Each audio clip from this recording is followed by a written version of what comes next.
장기려 박사님은 하루 진료 시작이 새벽 6시 30분에 회진을 돌면서 시작합니다. 그리고 저녁 늦게까지 진료를 보세요. 그리고 퇴근하고 나서도 한밤중에라도 혹은 새벽에라도 급한 환자가 있으면 병원으로 달려오십니다. 거의 24시간 대기 상태의 그런 의사이셨어요. 어떻게 그게 가능했을까요? 장기려 박사님의 집이 병원 옥상 여기였습니다. 병원 옥상에 이 옥탑방에서 기거를 하셨던 거죠.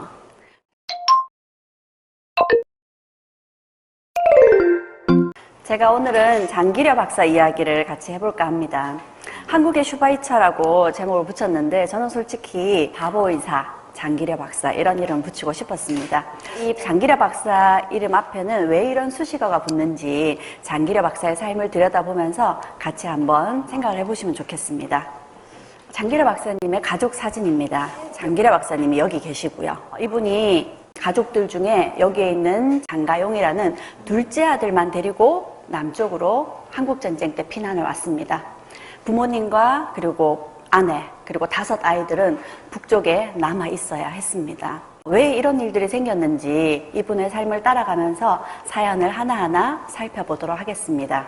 고등학교 때 여기 계시는 분인데 이분은 사실 사범대학에 진학을 하고 싶으셨답니다. 교사를 자신의 사명으로 삼으셨다 하거든요. 그런데 성적이 조금 부족했답니다. 그리고 또 사범대를 가려니 학비가 좀 부족했다 그래요. 그래서 학비를 고려해서 간 곳이 경성의전이었습니다. 지금의 서울대학교 의대입니다. 자, 그렇게 입학할 당시에는 성적이 그리 높지 않았다고 합니다. 겨우 입학을 했는데 이분이 졸업할 때는 수석으로 졸업하셨다고 합니다. 이분이 그렇게 경성의전에 들어가면서 자신과 이런 약속을 했습니다. 가난 때문에 진료 한번 받지 못하고 죽는 환자가 없도록 하겠다. 이게 자신과의 약속이었습니다. 그리고 이 신념에 따라 평생을 사셨습니다. 경성의전 때의 모습인데 여기에 이분이 장기려 박사님이고 여기에서 대단한 은사님을 만나셨습니다. 백인재 교수님인데 이 시기가 1932년이면 일제강점기죠. 일본뿐만 아니라 만주까지 그 명성이 자자하던 외과 교수님이셨습니다. 그래서 이분 밑에서 의술을 배우고 그리고 이분 밑에서 조교활동을 하면서 당시 일본에서 충수염이라고 하는 건데 그게 맹장염입니다. 그 맹장염에 대한 세균학적 연구로 이분이 박사학위를 받으셨어요. 그 당시만 하더라도 국내에 박사학위를 받은 사람이 채 10명도 되지 않을 때였습니다. 자, 그러니 굉장한 인재였었죠. 그래서 이 백인재 교수님은 이 장기려 박사님에게 이 경성의전의 교수로 남든지 아니면 의술을 펼치고자 한다면 대전에 있는 큰 병원에 외과 과장으로 가라고 그렇게 제안을 하셨습니다. 그런데 장기려 박사님은 그 선택을 하지 않으셨어요. 평양에 있는 기홀병원이라고 기독교 재단에서 운영하는 병원이었습니다. 이 병원에는 좀 가난한 사람들이 많이 찾아온다 해서 일부러 이 병원을 찾아가신 거였죠. 그리고 이 시기 때 이제 이렇게 가족을 꾸리고 이 평양 기홀병원에서 의사로서의 첫 삶을 시작하게 됩니다. 그리고 이 평양에서 기홀병원에 계시다가 평양의과대학에 또 교수로 가게 됩니다. 그리고 여기 평양의과대학의 외과 과장으로 있었죠. 이 평양의과대학이 지금의 김일성 의과대학이라고 합니다. 여기에서 굉장한 실력을 인정받아서 당시 이 병원에서는 월급을 제일 많이 받으셨다고 합니다. 그런데 그 월급은 온전히 환자들을 위해서 다 베풀었다고 해요. 그래서 생계는 부인이 의사들의 가운을 삭바느질 하면서 그렇게 생계를 이어갔다고 합니다. 그러니 그 부인이 장기려 박사님에게는 아주 각별한 동반자였겠죠. 그런데 1950년에 한국전쟁이 터졌습니다. 그리고 1950년 12월에 유엔군과 국군이 북쪽으로 올라가게 되면서 갑자기 또 북쪽에 있는 국군병원이 남쪽으로 내려와야 되는 상황이 생겼죠. 그래서 당시에 장기려 박사님이 국군 야전병원에서 근무를 하고 있었는데 급하게 남쪽으로 내려오게 된 겁니다. 그래서 피난을 가라고 가족들에게 먼저 얘기를 하고 장기려 박사님은 병원이 움직이는 데 따라 같이 움직여야 되니까 이 둘째 아들이 옷보따리를 싸서 아버지를 찾아온 거였죠. 그래서 장기려 박사님은 병원 차를 타고 환자를 싣고 남쪽으로 내려오게 됩니다. 그렇게 병원 차를 타고 내려오던 길에 피난민의 행렬을 봤는데 아들이 저기 엄마다. 그 피난민의 행렬 속에 부인과 아이들이 피난을 가고 있는 모습을 봤습니다. 그런데 스쳐가고 나서 발견을 했고, 그리고 환자를 싣고 가고 있었기 때문에 차를 세울 수가 없었어요. 남쪽으로 내려가면 당연히 만날 수 있겠지 했었던 겁니다. 그런데 그 가족을 보지 못했습니다. 그래서 남쪽에 아들과 단둘이 내려오게 된 장기려 박사는 내가 이렇게 남쪽에서라도 이웃을 돕고 있으면 북쪽에 있는 내 부모님도 그리고 내 처자식도 누군가의 도움을 받아서 살아낼 수 있을 거야. 이런 확신을 가지고 남쪽에서 봉사로 의료 진료를 시작합니다. 당시에 교회에서 운영하던 창고를 개조해서 천막을 치고 이렇게 무료 진료소를 차렸습니다. 당시 부산에는 굉장히 많은 피난민들이 몰려들었었죠. 이 당시에 부산의 인구가 37만 명이었는데 이때는 무려 100만 명에 이르렀습니다. 그런데 이 부산으로 피난 온 사람들 전부 일자리도 없고요, 가난하고, 그리고 이 겨울철에는 동상에 걸리고 전염병이 돌고 환자들이 넘쳐났던 거죠. 그런데 이 무료 진료소 복음병원이란 이름으로 부산에서, 이런 열악하던 부산에서 무료 진료소를 시작합니다. 말이 무료 진료소지 약품도 제대로 변변치 않고요. 이 병원을 운영하기가 쉽지 않았습니다. 그런데 어떻게 약품을 구해오고 사람들의 도움을 요청해서 이 병원을, 무료 진료소를 무려 5년 이상 꾸려갔어요. 그러던 끝에 급기야는 운영난에 처하게 됩니다. 무료 진료소를 더 이상 운영할 수 없게 되어버린 거죠. 그러자 부산 시민들이 움직였습니다. 그동안의 장기려 박사님의 그런 노고에 부산 시민들이 기금을 모아서 병원을 건립했죠. 이거는 그 당시 열악한 환경에서도 수술하던 모습입니다. 이 천막을 치고 진료소를 만들었기 때문에 침대도 제대로 없었어요. 판자를 가지고 침대를 만들었고, 수술을 하다 보면 전기가 끊기기도 하고, 그러면 손전등을 비춰서 이렇게 진료를 했던 겁니다. 그리고 그 당시에 이 같은 복음병원에서 근무했던 분의 이야기에 따르면 환자가 실려왔는데 이 환자가 진찰대에 들어 누워 있는데 다 죽어가는 환자였답니다. 그런데 장 박사님은 수술을 하자고 서두르시거든요. 그래서 내가 장 박사님께, 원장님 너무 위험하지 않습니까? 자신이 봤을 때는 곧 세상을 떠날 것 같은 그런 상황으로 보여졌던 거죠. 그런데 박사님은 사람이 죽고 사는 건 하나님께 있으니 나는 할 도리를 다할 뿐이다. 그러시면서 수술을 하셨는데 결국 그 환자를 살려내셨다고 합니다. 당시 장기려 박사님이 자신의 회고록에서 이렇게 이야기를 합니다. 복음병원 시절에 무료 진료를 하면서 나로서는 그 당시에 최선을 다했다. 의사로서 처음 뜻을 가장 두드러지게 나타냈던 때가 바로 초기의 복음병원 시절이라고 할 수 있다. 어려운 사람을 살리고 사랑을 나누는 훈훈한 병원이었고, 그 사랑을 고통당하는 자들에게 전해주는 참으로 병원 같은 병원이었다. 이렇게 회고를 하셨습니다. 그리고 부산 시민들이 기금을 모아줘서 드디어 번듯한 병원이 들어서게 됩니다. 이렇게 번듯한 병원이 들어섰으니 이제 더 많은 환자들을 진료할 수 있게 됐겠죠. 그런데 더 많은 환자를 진료할수록 또 병원은 더 많은 적자를 보게 됩니다. 한 번은 환자가 왔는데 환자가 몸이 굉장히 야유였어요. 영양실조에 걸려서 병원에 실려왔는데 장기려 박사님은 이런 처방을 내렸습니다. 이 환자에게 닭 2마리 값을 내주시오. 영양실조에 걸린 환자에게 내려진 처방전이었습니다. 그리고 이 닭 2마리 값은 장기려 박사님이 치른다는 거죠. 또 이런 일도 있었습니다. 병원에 오랫동안 입원해 있던 환자였습니다. 그런데 병원비를 내지 못해서 퇴원도 못하고 있었죠. 그런데 이분이 농사를 짓는 분이세요. 농사 짓는 분들은 철이 되면 철에 따라 해야 되는 농산일이 있죠. 그런데 뭐 씨를 뿌리거나 뭘 해야 되는데 자신이 병원에서 나갈 수가 없으니까 발만 동동 구르고 계셨던 거죠. 그래서 이런 사정을 장기려 박사님에게 이야기를 합니다. 그러자 장기려 박사님이 돈이 없어서 퇴원 못하는 이 환자에게 몰래 병원 뒷문을 열어주셨습니다. 이렇게 의술을 펼치셨던 분이 장기려 박사님이셨어요. 장기려 박사님은 나는 의학도가 되려고 지원할 때 치료비가 없어서 의사의 진찰도 받지 못하고 죽는 환자가 불쌍하다고 생각되어 그런 환자를 위하여 의사 일을 하겠다고 결심했다. 그래서 의사가 된 날부터 지금까지 치료비가 없는 환자를 위한 책임감이 계속 증대될 뿐 아니라 그걸 잊어버린 날은 없었다고 합니다. 나는 이 결심을 잊지 않고 살면 내 인생은 성공이요. 이 생각을 잊고 살면 실패라고 생각하고 있다. 이런 마음으로 사셨던 거죠.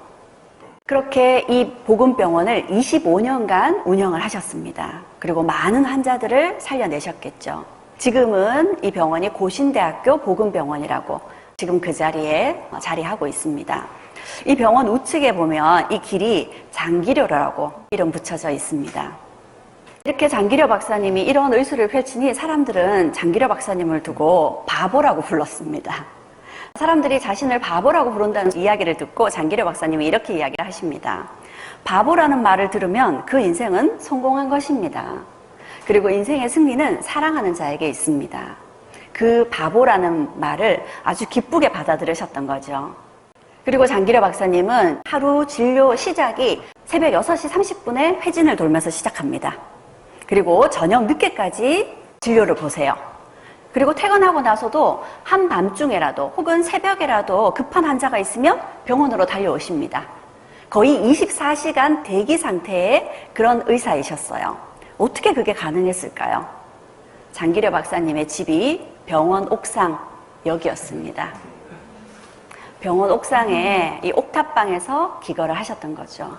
평생 자신의 집 한 채 갖지 않으시고 돌아가실 때까지 여기 머물면서 환자들과 함께 하셨습니다. 그리고 장기려 박사님은 의사로서도 우리 의학계에 큰 발자취를 남겨주셨습니다. 이 복음병원이 설립되던 1956년에 부산대학교에 외과를 창설하셨어요. 그리고 그 부산대학교 외과 학생들과 여러 가지 시험을 해서 큰 성과를 얻어냈는데 그게 간절제 수술에 성공한 겁니다. 1959년에요. 간절제 수술을 성공하게 되면서 우리나라의 간암 치료에 새로운 길을 여셨어요. 근데 그동안은 이 간이라는 장기가 의사들은 핏덩어리라고 생각을 했습니다. 그래서 조금이라도 칼을 대면 피가 쏟아져 나와서 결국 과다출혈로 죽게 된다고 생각을 한 거죠. 그런데 장기려 박사님은 이 부산대 외과 학생들과 여러 차례 실험을 한 끝에 이 간에서도 그 절제할 수 있는 선만 잘 찾아내면 출혈을 최소로 줄일 수 있다는 걸 밝혀내셨고 그걸 통해서 간암 환자의 간을 75%나 절제하고도 살려내는 그런 큰 성과를 거둔 거죠. 그래서 간암 치료의 새로운 길을 열게 된 겁니다. 근데 사실 의사들에게 물으면 지금도 제일 두려워하는 수술이 간 절제 수술이라고 합니다. 그리고 장기려 박사님은 이런 적이 있었습니다. 한 번은 환자가 올라와서 다음에 병원비를 갖다 주겠다고 반지도 빼주고 맡겼는데 병원비가 모자란다고 퇴원을 안 해준다고 며칠 있으면 돈을 갖다 줄 텐데 하면서 환자가 이렇게 장기려 박사님을 찾아와서 이야기를 합니다. 그러자 장기려 박사님이 급히 뛰어내려가서 그 사람이 준 반지 내놓으라고 언제부터 우리 병원이 전담포가 됐느냐고 그렇게 화를 내시면서 정말 불이 난 것처럼 화를 내셨다고 합니다. 당시에는 환자가 급하게 실려와도요. 예를 들어서 맹장염 같은 수술은 빨리 수술을 해야 되는 거죠. 그런데 이런 경우에도 환자를 침대에 들어 눕혀 놓기만 하고 입원 보증금, 수술 보증금을 갖고 오지 않으면 수술 들어가지 않았습니다. 요즘처럼 카드라도 있으면 급하게 병원비를 결제할 수 있을 텐데 그조차도 되지 않았던 거죠. 그러면 그 당시에 은행에 가서 돈을 빌릴 수도 없죠. 또 은행에 가서 돈을 빌리려면 많은 서류들을 제출해야 되고요. 그러니 급한 환자가 있는 가족들은 고리대금으로 비싸게 돈을 구해와야 됐습니다. 그러면 결국요 가족 전체가 파산을 하는 거죠. 이런 경우가 굉장히 허다했습니다. 1950년, 60년대예요. 그래서 1968년에 청십자 의료보험조합이라는 걸 만드셨습니다. 이런 생각을 하시게 된 것이 당시 최규철이라는 분이 북유럽에서 유학을 하시면서 북유럽에 있는 의료보험제도를 소개를 해주셨고 그리고 미국에서 실시하고 있는 민간 의료보험의 도움을 받아서 이런 의료보험조합을 만든 겁니다. 근데 이 의료보험조합에 가입한 사람들이 내는 의료보험료가 당시 담배 한 갑의 가격이 100원이었다고 합니다. 그런데 의료보험으로 한 달 내는 돈이 60원이었대요. 정말 얼마 안 되는 돈입니다. 그런데 이 돈을 달달이 내면서 이 청십자 의료보험조합에 가입이 되면 검사도 무료고요.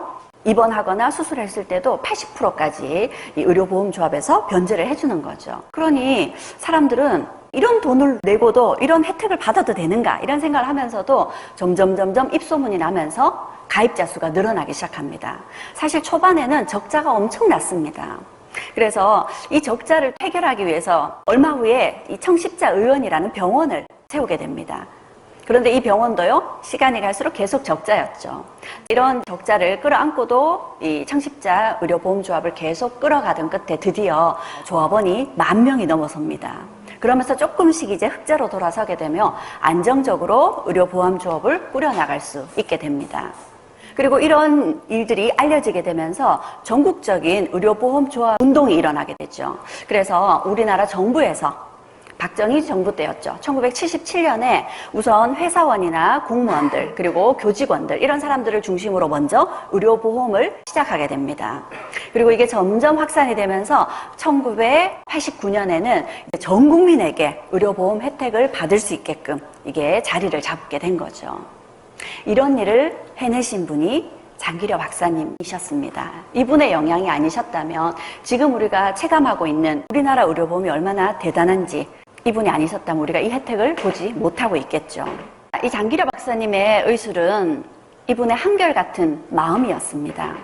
여기에 있는 최규철이라는 이분은 아까 얘기했던 청십자 의료보험조합의 이 북유럽의 이야기를 장기려 박사님에게 전해줬던 분이십니다. 그런데 이분이 자동차를 타고 가다가 교통사고가 났는데 화재가 일어난 거예요. 그래서 전신 화상을 입으셨어요. 당시 우리나라에는 화상 전문 병원이 없어서 그 당시 미국인이 운영하던 화상 전문 병원에 전문의가 와서 봤을 때는 이 사람 살리지 못할 거다. 정말 안 되는 부분들은 절제를 해야 된다. 이렇게까지 얘기를 했었는데 장기려 박사님은 팔다리 절제하고 나면 이 사람이 또 그 다음 삶을 어떻게 살겠는가 해서 어떻게든지 이분의 화상 치료를 정성을 다해서 합니다. 그래서 매일같이 소독을 해야 되는데요. 화상치료라는 게 소독을 하고 나면 거기에 또 붕대를 감고 그리고 나면 그 다음날 다시 또 상처에서 진물이 나와서 진물이 붕대에 말라서 붓고 그럼 그걸 다시 또 드레싱을 하기 위해서는 붕대를 다시 뜯어내야 되고 그때 오는 고통이 정말 엄청나다고 하죠. 그런데 그걸 다 감수해 가면서 매일같이 하루에 한 번씩 붕대를 다시 감고 드레싱을 하고 이런 일들을 반복해 나갑니다. 정말 이 힘들고 지루한 일들을 한 번도 싫은 내색하지 않으시고 매일같이 1년을 넘게 하셨어요. 그리고 드디어 이분이 진척이 있습니다. 생명을 건지신 거죠. 그렇게 화상 치료를 하고 나서는 피부 이식 수술 등 해서 이제 원래 모습을 되돌리려고 수십 번을 성형 수술을 했습니다. 그런데 원래의 모습으로 돌아올 수 있겠어요? 원래 모습으로는 돌아올 수 없죠. 그런데 원래 모습으로 돌아오지 못하고 화상 흉터를 그대로 가지고 살아야 된다면 이 사람이 건강하고 밝게 살 수 있을까요? 그런데 이분은 자신의 삶에 큰 책임을 느낍니다. 왜냐하면 장기려 박사님이 매일같이 1년을 넘게 자신을 위해서 한 번도 싫은 내색하지 않고 드레싱을 해주셨잖아요. 그 고마운 마음에 굉장히 밝고 건강한 삶을 이어나가십니다. 그래서 지금 이분이 어떤 활동을 하시냐면 사회운동가이시기도 하고 또 대안학교 교육운동가이기도 합니다. 두밀리 자연학교라는 대안학교를 운영하고 계시는데 아이들에게서는 이티 할아버지라고 불려요. 우리나라 대안교육에서는 굉장히 큰 족적을 남긴 분인데 실제로 아이들을 위한 책으로 이티 할아버지라는 책이 또 나와 있습니다. 이분의 이야기가 실린 책이요. 이분이 이렇게 큰 사고를 당하고도 밝게 사실 수 있었던 건 장기려 박사님의 정성 덕분이었습니다. 그런데 장기려 박사님도 사람이잖아요.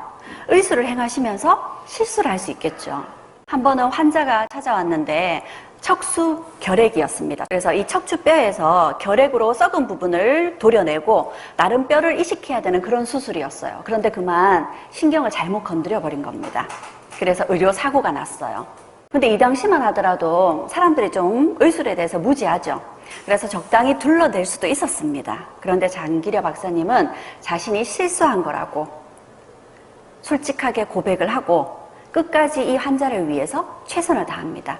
가난한 환자였는데 방을 얻어주고요. 그리고 이 환자가 계속 생활을 해나갈 수 있도록 자신의 월급에서 일정한 돈을 늘 떼서 생활비로 보내줍니다. 그러니까 이분이 목과 팔을 제외하고는 다 이렇게 움직일 수 없는 상태가 된 거예요. 이런 상태인데도 불구하고 이분이 결혼할 수 있게 주선도 해주고 그래서 이분은 아이까지 낳으면서 가정을 꾸릴 수 있게 됩니다. 근데 그걸로 끝이 아니었어요. 이렇게 매달 생활비를 주고 또 찾아가서 돌봐주고 함께 시간을 나누고 그리고 또 이분이 좌절하지 않고 사실 수 있도록 기운을 북돋워주고 그렇게 물질적, 정신적, 시간적인 노력을 40년 넘게 지속적으로 하셨습니다. 이동기라는 이분도 처음에는 장기려 박사님을 원망했다고 합니다. 하지만 그분이 40년 넘게 보여준 그 마음이 진심인 걸 이분도 알게 된 거죠. 그래서 이후에는 고마움을 느끼면서 장기려 박사님이 말씀하신 대로 이렇게 밝게 사시려고 노력하셨다고 합니다. 이런 노력 끝에 장기려 박사님은 1976년에 국민훈장 동백상을 받으셨고요. 그리고 1979년에는 아시아의 노벨상이라고 불리는 막사이 사이상 공익봉사 부문을 수상합니다. 그리고 이 막사이 사이상 받으면서 받은 이 포상금을 당시 보건병원의 엑스레이 장비를 교체하는 데 다 내어놓으셨습니다. 이분이 이렇게 큰일을 하셨는데 자신의 모든 삶을 병원을 운영하고 환자를 돌보는 데 다 쓰셨죠. 그러니 그 안타까운 모습에 사람들이 박사님에게 재혼을 권유했다고 합니다. 그러자 박사님은 나의 사랑하는 아내가 북에 살고 있습니다. 아내가 나를 기다리고 있는데 내 어찌 그 기다림을 저버릴 수 있겠습니까? 굉장히 미인이시죠. 앳된 나이에, 젊은 나이에 헤어지셔서 이런 모습으로 기억을 하고 계시죠. 그런데 그러던 어느 날, 그렇게 부인과 가족을 그리워하던 어느 날 가족 소식을 들으셨습니다. 미국에 있던 조카 며느리가 1988년에 북한을 방문하게 돼요. 그리고 북한에서 장기려 박사님의 가족들의 소식을 전해줍니다. 여기에 있는 아내분, 그리고 북한에 남았던 5 자녀들이 다 모두 안전하게 잘 자랐다는 소식이 전해졌어요. 그리고 이 조카 며느리를 통해서 아내가 편지를 장기려 박사님에게 보내왔습니다.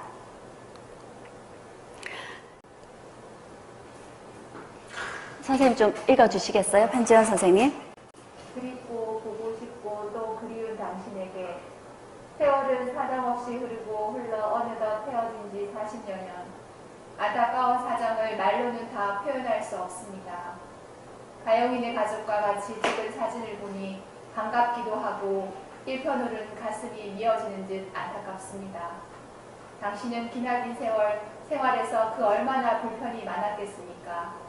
생각할수록 가슴이 미어지는 듯 아픕니다.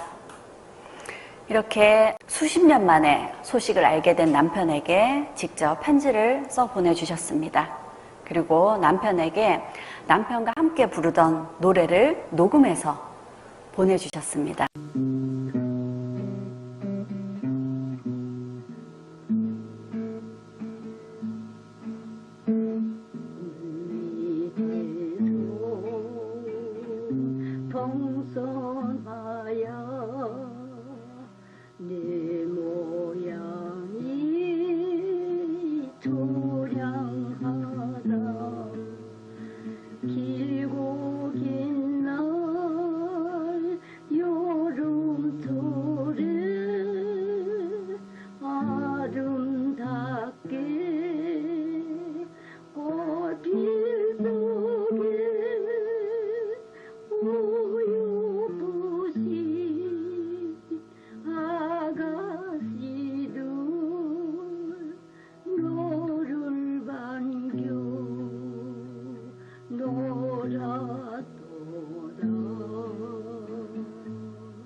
이 테이프를 받고 장기려 박사님은 부인이 그리울 때마다 이 노랫소리를 들었겠죠. 그리고 이 노래를 듣다가 잠이 드시면 그 다음날이 되면 눈이 퉁퉁 부으셨습니다. 그래서 오죽하면 매일 아침 눈이 퉁퉁 부어서 나오시니까 병원에 계시는 직원분이 그 테이프를 없애자고까지 얘기했다고 합니다. 그런데 장기려 박사님은 이렇게라도 목소리를 듣고 울고 나면 그래도 속이 좀 후련해진다 하셨다죠. 드디어 좋은 소식이 들렸습니다. 1990년에 남북 이산가족 상봉을 위한 협의가 이루어지게 되죠. 그래서 1990년에 장기려 박사님도 북한의 가족들을 만나겠다고 이산가족 상봉 신청을 하셨습니다. 그리고 기쁜 소식이 오기를 기다리셨겠죠. 그런데 그 이산가족 가족 상봉이 결렬이 돼버렸습니다. 장기려 박사님 큰 충격을 받으셨어요. 그래서 그만 쓰러지셨습니다. 한쪽 팔이 움직이지 않게 되셨어요. 그런데도 다시 일어서셔서 그 몸으로 진료를 계속 하셨습니다. 근데 사실 그 전에 첫 이산가족 상봉이 있을 때 정부에서 특별한 배려가 있었습니다. 북한의 아내를 만나게 해드리겠습니다 하고 제안을 한 거죠. 그런데 장기려 박사님은 정부의 방북 권유를 거절했습니다. 혼자만 그런 특혜를 누릴 수 없다는 이유에서였죠. 이산가족의 상처가 얼마나 큰지 누구보다 잘 아는 자신이 먼저 그런 특혜를 받을 수 없다는 겁니다. 다른 사람들이 모두 만날 수 있을 때 나도 가족을 만날 것이다 라고 거절을 하셨죠. 그런데 누구보다 가족을 만나고 싶은 마음은 굉장하셨다고 합니다. 그래서 한 번은 80년대였는데 늘 병원 일에만 신경을 쓰시던 분이 갑자기 독일을 가고 싶으시대요. 그래서 왜 그러시냐 하고 독일로 모셔갔는데 그 당시에는 독일이 분단돼 있는 상황이었습니다. 우리는 서독을 가야 되는 거죠. 서독을 방문했는데 장기려 박사님이 서독하고 동독의 이 분계선을 잠깐만 넘어가게 해달라 하십니다. 그래서 이 동독 측에 양해를 구하고 서독에서 잠깐 동독 쪽으로 발을 디디셨어요. 그리고는 됐다고 하셨습니다. 왜냐하면 장기려 박사님의 첫째 아들 장하경이라는 아들이 역시 북한에서 의사로 활동을 했고 당시에 아들이 동독을 방문한다는 소식을 들은 겁니다. 그래서 아들을 만날 수는 없지만 아들이 밟았던 그 땅을 자신도 역시 그 땅을 밟고 싶으셨던 거죠. 그렇게 가족을 만나고 싶은 마음이 굉장히 크셨는데 결국은 가족을 만나지 못하고 돌아가십니다. 1995년 12월 25일이셨습니다. 장기려 박사님 이름 앞에는 많은 수식어가 붙습니다. 많은 찬사들이 붙는데 자신은 자신의 무덤에 주님을 섬기다 가신 분이 여기 잠들다 이렇게만 써달라고, 자신은 자신이 믿는 종교에 따라서 자신의 신념대로 살았을 뿐이다 하시면서 이렇게 돌아가셨고요. 장기려 박사님이 돌아가시고 나서 장기려 박사님의 둘째 아들이 드디어 5년 만에 2000년에 어머니를 만나셨습니다. 북한에 있는 가족들을 상봉을 했는데요. 15살의 어머니와 헤어졌으니 내 기억 속의 어머니는 30대셨습니다. 그런데 이번에 본 어머니는 85세의 할머니가 되어 있으셨죠. 그런데 이 이산가족 상봉에서 주어진 시간은 만난 첫날 3시간 상봉, 그리고 헤어질 때 30분이 다였습니다. 50년의 헤어짐을 이걸로 위로받기에는 너무나 짧은 시간이었죠. 어머니를 만나고 돌아와서 그날의 이야기를 이렇게 얘기하셨습니다. 몇 달 동안 보았던 사진 속에 그 어머니가 3시간 30분 동안 나와서 움직이고 나를 어루만지고 다시 사진 속으로 들어간 것 같다. 마치 꿈을 꾸고 일어난 것 같다. 장기려 박사님은 다른 사람의 아픔을 보듬으면서 자신의 아픔을 치유할 수 있었던 것 같습니다. 물론 자신의 신념, 그런 것도 있었지만 북측에 있는 가족을 생각하면서, 그리고 당신이 이 땅에서 가족들은 만날 수 없지만 이 땅에서 할 수 있는 최선을 다하면서 사셨고, 그게 오히려 자신에게는 살아낼 수 있는 큰 위안이 되셨던 거죠. 이런 장기려 박사님과 같은 삶은 정말 대단한 분이어야 이런 삶을 살 수 있을 거라는 생각은 합니다. 하지만 누구나 장기려 박사님처럼 살 수 있지 않을까 이런 생각을 제가 해봤습니다. 왜냐하면 제 친구의 어머니가 우울증을 앓으셨어요. 우리 어머니들이 한참 때는 정말 열심히 일하면서 사셨어요.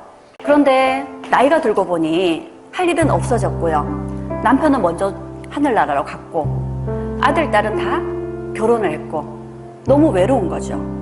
그러다 보니까 이 외로움이 결국 우울증까지 오게 된 겁니다. 약을 처방받아 먹어도 우울증이 낫지를 않습니다. 심지어는 이렇게 살아서 뭐하나, 자살을 해야 하나 하는 충격까지 생기셨다고 합니다. 그런데 이 친구 어머님이 지금은 이 우울증이 깨끗이 나으셨어요. 당신이 사시기 위해서 대학병원의 호스피스 병동에 봉사활동을 다니신 겁니다. 자신은 봉사활동을 한 거지만 그 봉사를 통해서 죽음을 앞둔 사람들을 위해서 뭔가를 해주다 보니까 오히려 자신에게 큰 위안을 받으셨던 거죠. 우리가 살다 보면 아픔을 겪게 되고 고통을 만나게 될 수 있을 겁니다. 그럴 때 그런 아픔이 찾아오면 여러분은 내 아픔 속에 내가 빠져들어갈 것인지 아니면 그 아픔을 이겨내기 위해서 또 다른 선택을 할 것인지, 여러분들은 어떤 선택을 하시겠습니까? 감사합니다.